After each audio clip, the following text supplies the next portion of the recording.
La historia de Segovia y sus gentes está muy unida a la evolución geológica y natural de esta región del planeta. Una provincia en continua transformación, donde los cambios han ido sucediéndose durante millones de años en todos y cada uno de sus paisajes, determinando la evolución biológica y condicionando el curso de la historia.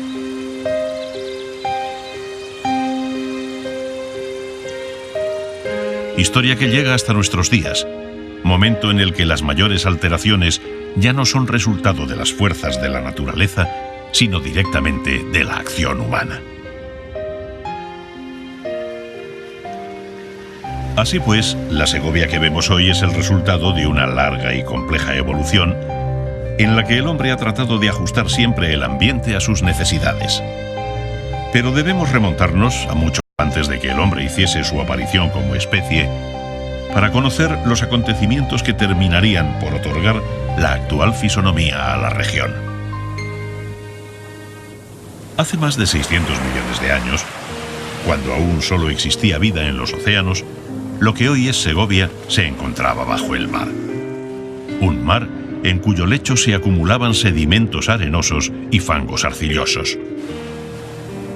La posterior colisión de los dos grandes continentes circundantes, hace alrededor de unos 350 millones de años, daría origen a un enorme sistema montañoso.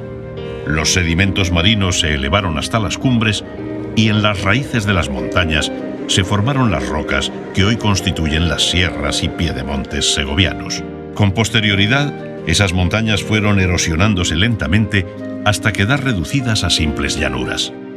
Durante este mismo periodo, hace unos 200 millones de años, nuevos océanos comenzaban a formarse, desgajando los continentes. Hace 90 millones de años, durante el periodo Cretácico, un mar lleno de vida, de aguas cálidas y poco profundas, fue cubriendo progresivamente la provincia de este a oeste. En el fondo de ese mar llegó a haber verdaderos arrecifes. Sobre los restos fosilizados de uno de esos antiguos arrecifes se sitúa hoy el pueblo de Castrojimeno.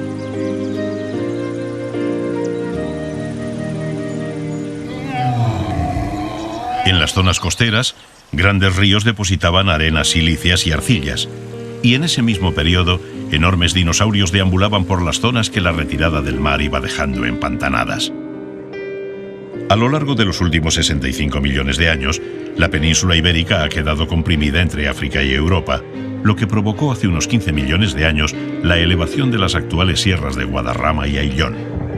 La posterior erosión de sus montañas daría lugar a grandes llanuras de sedimentos hacia el norte, con ambientes similares a los que podemos encontrar hoy en las actuales sabanas africanas.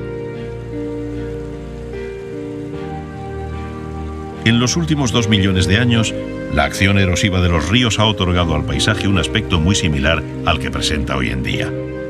Sin embargo, en las zonas más altas de la sierra, los encargados de dicha erosión fueron los pequeños glaciares que, como el de la Pinilla, se formaron durante los periodos más fríos. Mientras tanto, en las llanuras del norte de la provincia era el viento el que modelaba los mantos arenosos y las dunas, dando lugar a arenales como los que podemos encontrar entre los pinares de Cantalejo.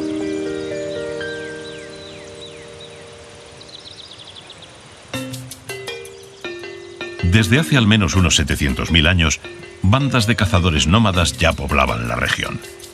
El paisaje con el que se encontraron estos primeros habitantes estaba formado por bosques de robles y pinos que se extendían por las laderas serranas o en las llanuras y pequeñas sierras del norte. Sin embargo, eran los sabinares y los enebrales los que cubrían las lastras calcáreas, mientras que los piedemontes y las campiñas estuvieron dominados por encinares. Desde la aparición del hombre en esta región, los ríos y su entorno proporcionaron buena parte de sus necesidades, como eran el agua, los cantos rodados, la vegetación y, por supuesto, la caza. A comienzos del Paleolítico, y cuando el clima era más frío, las cuevas formadas por la disolución de los terrenos calcáreos ofrecieron un refugio donde guarecerse de forma estacional.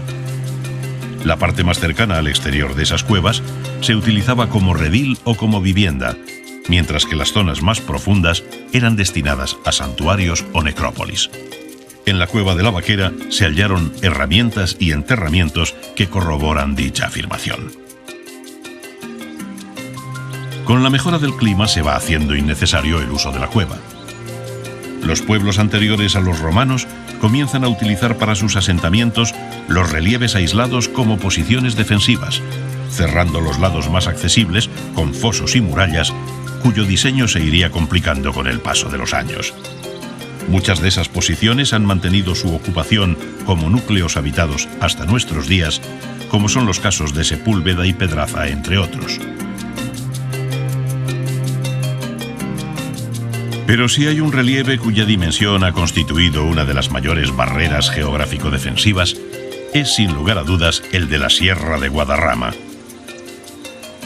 Una barrera de primera magnitud que durante siglos limitaría las comunicaciones de forma decisiva, marcando no solo la configuración del territorio, sino también el transcurso de la historia. Sería la destreza militar y la ingeniería de los romanos la que permitiera iniciar una modificación notable del paisaje mediante obras públicas como la calzada que atraviesa el puerto de la Fuenfría, o a través de importantes explotaciones mineras como en Otero de Herreros.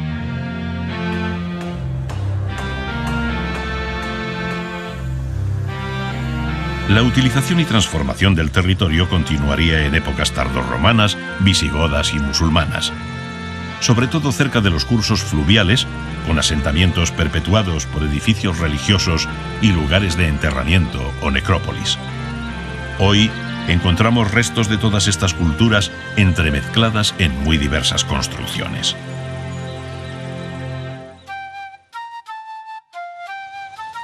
Durante la Edad Media se produjo en Segovia un aumento considerable de la población, lo que se traduciría en una utilización importante de los recursos naturales, es decir, deforestación, extracción de piedra para construcción de iglesias, edificios y vallas, o apertura de vías de comunicación.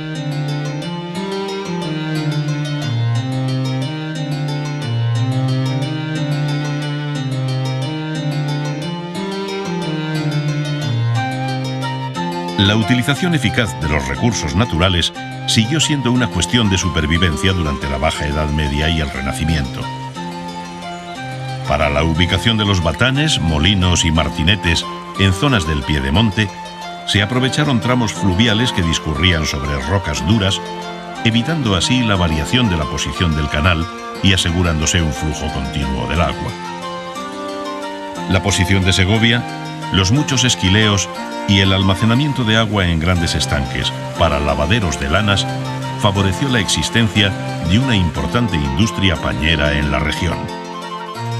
Con posterioridad, el establecimiento de fábricas asociadas a los reales sitios, Balsaín, La Granja y Río Frío, trajo consigo la explotación de arenas silíceas del entorno de Segovia para la fabricación de vidrio, canteras de rocas calizas para abastecer las caleras y aprovechamientos madereros de pino silvestre en el valle de Balsaín para los aserraderos reales.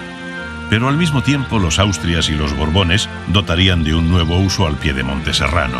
La abundancia de caza y el benigno clima veraniego darían pie al origen de las actividades recreativas, actividades que con la natural evolución de los tiempos continúan en nuestros días. Las villas de veraneo que fueron surgiendo se ajustaron a las pautas de la arquitectura popular, la cual estaba condicionada por la disponibilidad de los materiales que ofrecía el terreno. Estas pautas se han mantenido hasta hoy, incluso con la aparición de nuevos materiales y modernos diseños.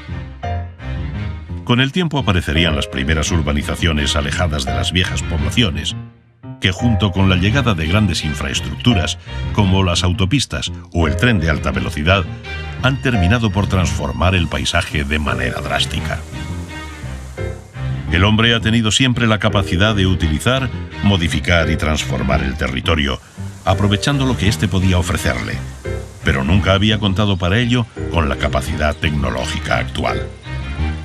Pero aún así, la Tierra nos recuerda constantemente que siguen activos sus procesos geológicos, los cuales son capaces de alterar significativamente nuestras actividades.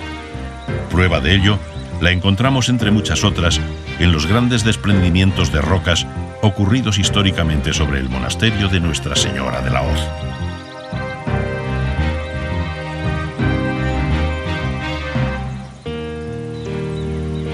Llegados a esta situación, se hace esencial una gestión adecuada, cuidadosa y rigurosa del territorio para minimizar el impacto sobre los recursos naturales.